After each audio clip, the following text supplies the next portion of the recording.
Voilà, on y va pour un petit coup de motivation, hein, si besoin est, parce que évidemment on fait de la topologie, c'est pas évident de mélanger topologie, espace vectoriel, réduction, tout ça, et on va essayer de se motiver pour voir pourquoi on fait ça, tout de suite, hein, d'accord? Donc la topologie de Rn, ou des matrices, ou des polynômes, etc., pourquoi? Tout d'abord, on va souvent pouvoir dire les choses avec des suites. Et les convergences de suites nous demandent des fois des passages à la limite. C'est bien pratique de diagonaliser et d'avoir une suite AN de matrices, par exemple, et l'avoir sous la forme P, DN, P-1, où DN, c'est une forme diagonale. Mais maintenant, il faut pouvoir échanger et il faut la continuité, hein, de l'application qui a X donne Px, P-1, donc qui est linéaire, hein. Il faut la continuité pour pouvoir échanger finalement. La continuité, c'est juste la possibilité d'échanger dans un espace métrique le passage à la limite. Donc, limite de P dn P-1, c'est P limite de dn P-1.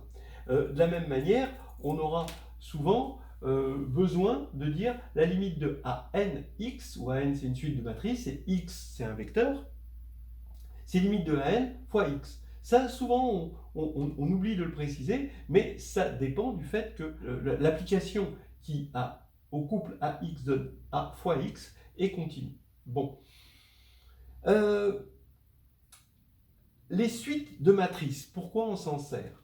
On tombe souvent sur des suites de matrices quand on étudie des suites récurrentes linéaires, dans R ou C, hein, vous prenez des suites récurrentes linéaires, style Fibonacci, d'accord?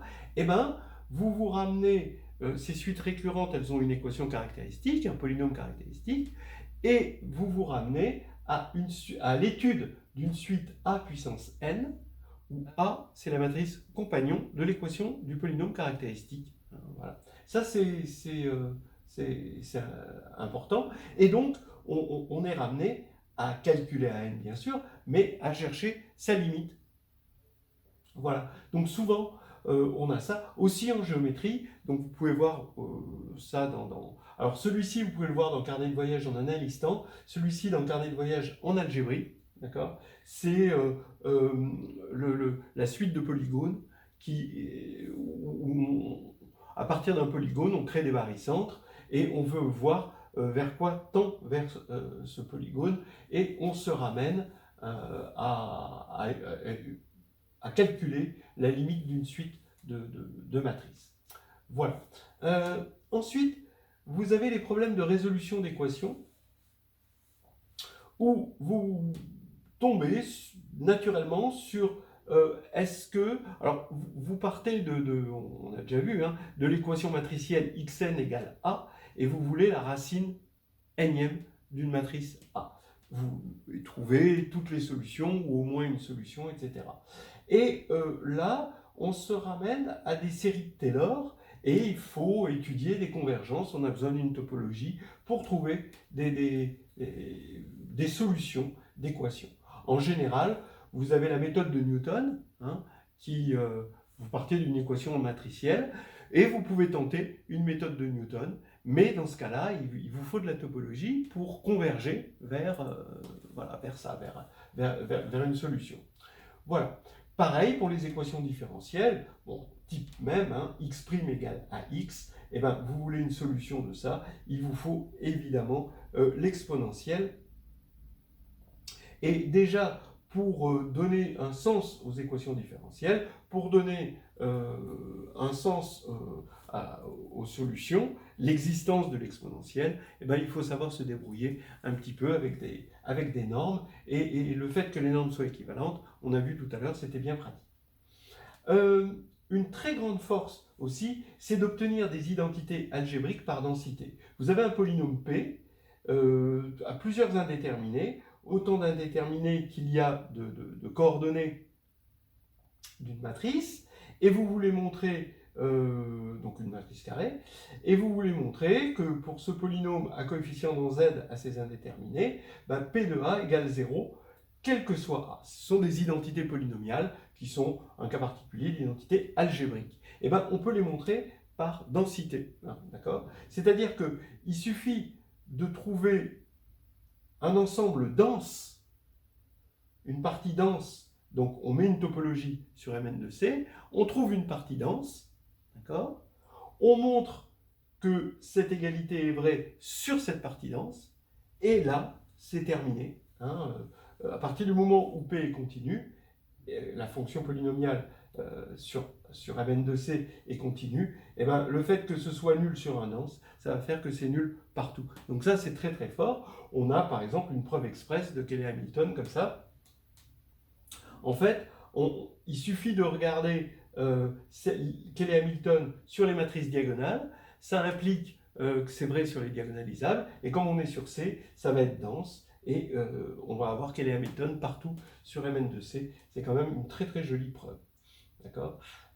Et puis, aussi, le dernier point, c'est qu'on peut caractériser topologiquement des propriétés de la réduction. Par exemple, le fait qu'une matrice soit diagonalisable, ça peut se dire topologiquement. C'est simplement que sa classe de similitude est fermée pour la topologie des matrices. Ça, c'est quand même quelque chose d'extrêmement fort, de pouvoir ramener des problèmes de diagonalisabilité en termes de topologie. Ça nous ramène à des problèmes qu'on peut résoudre grâce à la topologie. C'est quand même assez chouette. Et pareil, vous pouvez caractériser le fait que le polynôme minimal soit égal au polynôme caractéristique. Ça aussi, ça possède une caractérisation topologique.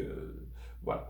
Donc, j'espère que là maintenant, vous êtes motivés et qu'on va pouvoir repartir d'un bout. Alors, c'est important d'avoir quelques contre-exemples en tête pour bien voir que les normes ne sont pas équivalentes.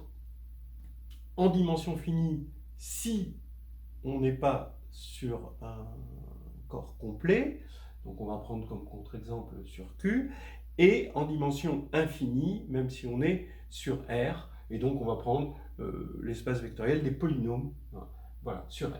Donc là, regardez, premier contre-exemple, vous regardez Q2, qui est isomorphe à x plus y, l'ensemble des x plus y racine de 2, où x et y appartiennent à Q, comme racine de 2 est irrationnelle.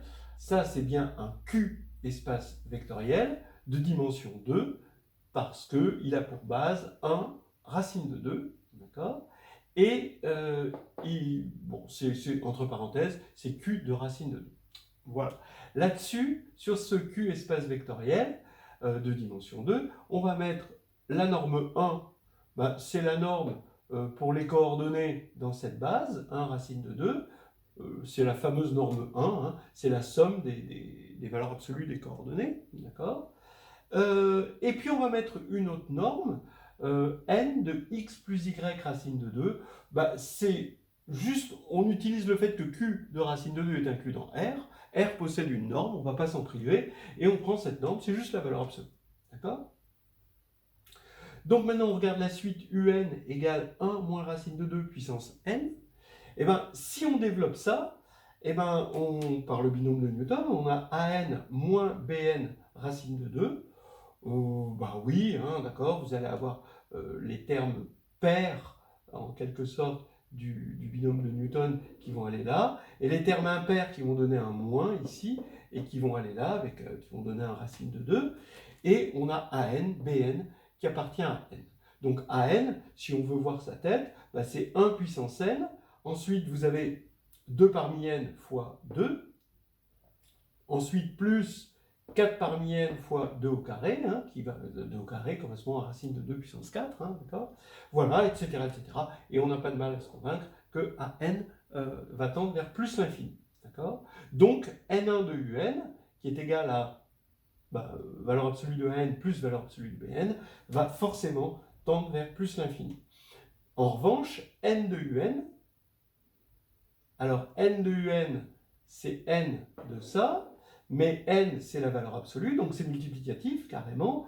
Donc on peut faire commuter le n, et ici obtenir 1 moins racine de 2, le tout puissance n. Et ça, ça c'est compris entre 0 et 1, strictement compris entre 0 et 1, donc ça tend vers 0.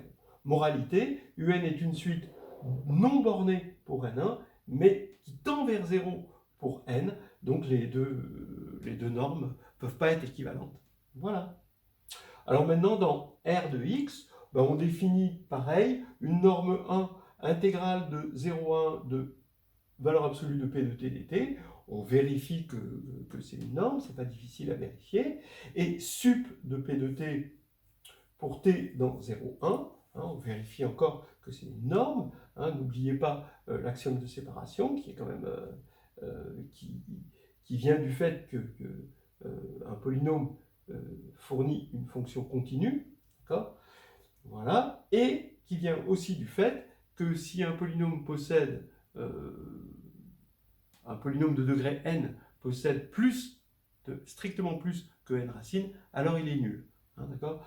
Voilà, le reste c'est assez facile. Et on prend par exemple une suite de polynômes, d'accord, qui va tendre vers 0, donc pour la norme 1, d'accord, donc on prend une suite, hein, d'accord, où ça va converger comme ça, simplement vers 0 sur 0, 1 ouvert, d'accord, ici ça converge simplement vers 0, mais où on a toujours Pn de 1 égale 1. Et là, on va voir qu'au niveau de l'intégrale, ça va tendre vers 0, alors que ça reste égal à 1. Donc les deux normes ne peuvent pas être équivalentes, c'est assez simple. Si on veut regarder la preuve, tout démarre du théorème de Ritz, et c'est le théorème de Ritz qui dit que la sphère est compacte en dimension finie, et même il y a une réciproque, c'est le théorème de Ritz, toujours, que si la sphère d'un espace vectoriel réel est compacte, alors c'est que la dimension est finie. Voilà.